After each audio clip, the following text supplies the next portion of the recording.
Welcome back to the channel, everyone. My name is Alex. I'm a hacker and information security geek. I'm known as Silk at GrrCon, which is where I am right now. I'm in the hotel room. It is Thursday night, and tomorrow I am competing in the open source intelligence capture the flag. But today I had a couple interesting stories for the black badge, and I won another black badge this year for GrrCon for the cryptography challenges. This is the one which I won previously, and I'm winning another one because I solved them all. But that's not why I'm doing the video. The reason I'm doing the video is because I started talking to a bunch of people at the conference on how to solve them, how to get into cryptography. I even had sort of like a stand-up talk I did, which was on solving these challenges and the creative outside the box thinking. And I had a few people talk to me and their excuse was, oh, I'm not that creative. I don't have that outside the box thinking. And I think there's something important to be said about creativity. And what first is, I don't think anyone, even who is creative, sees themselves. I'm gonna take these things off because they're like clinking. If you're curious, this is the GrrCon badge. This year, pop open, kind of cool looking. I like it. It's an electronic badge. They haven't done one in a while. But what's so interesting about creativity is I think people struggle with it. They're like, oh, I'm not creative. And I heard this excuse a bunch of times. And here's the thing, you were born creative. You just, somewhere along the line, started developing some shame about it. And go with me for a second.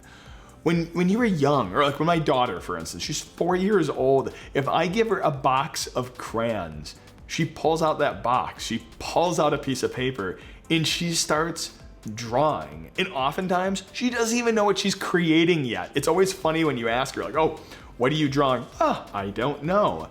But if I gave a box of crayons to you, or for me, you would start staring at a blank page. You wouldn't know where to start because you want to begin with the end in mind. You want to know what you're going to create, and before you touch the crayon to paper, you have the whole thing firmly in your head. And it's good to start with a plan, but sometimes you got to just jump in. When you give a child a box of crayons, they're inherently curious and naturally creative. They don't think about the end result, and they definitely don't have shame on it.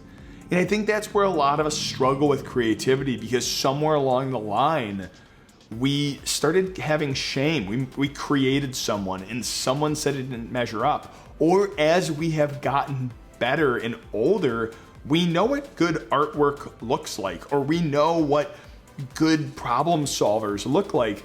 So we know we can't measure up. Like, with that greater knowledge of knowing what good art looks like, you know you can't measure up to a great artist. But here's the thing. You only focus on the success and not all the failures. Like, anyone who sees me solve any of these cryptography challenges sees the perfect hindsight of every step I took, but not how many times I bashed my head against the wall thinking on the dumbest ways to solve it. At some point when we grow up, we start judging our own work. And whether it's because of shame, because of someone seeing our artwork and making us feel bad about it, or because we grow in our knowledge and we know what good artwork looks like, we know what good software looks like, or good problem solving looks like, we focus on we're not gonna measure up, or we focus on failing, like the failures, not remembering that failures is so part of the learning process. We focus on, oh, this is how they were massively successful, but not all the ways they failed along the way. That feeling of judgment starts to grow, especially when we want to start learning, because we often learn by imitating other people. There's a good book by Austin Kleon called Steal Like an Artist, and he talks about this. He says some of the best artists, especially when they learn, duplicate others' works. And I can't even imagine, like, as an artist, how you might feel like imposter syndrome, but in the technical world, it's just as bad. You start your first programs by duplicating other people's work. And what makes yours unique and creative isn't by duplicating others' work, but pulling bits and bytes from all of other people's work into your own unique and creative perspective. I think for me, what was so encouraging this week was that connection I made when my daughter started drawing, not even knowing what she was drawing yet. It's that childlike weird abandonment where they can just jump in creatively without judgment on the final result.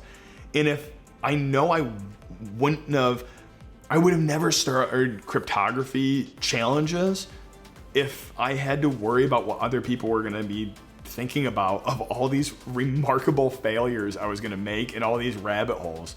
So if you're ever thinking about starting, don't care what other people think. I know that's hard to put it out of your head, but my gosh, when you do that, you don't know where it's gonna lead. It might lead to a YouTube channel, and it might lead to a black badge. And that's what it has for me. So be creative, you are, and hack on.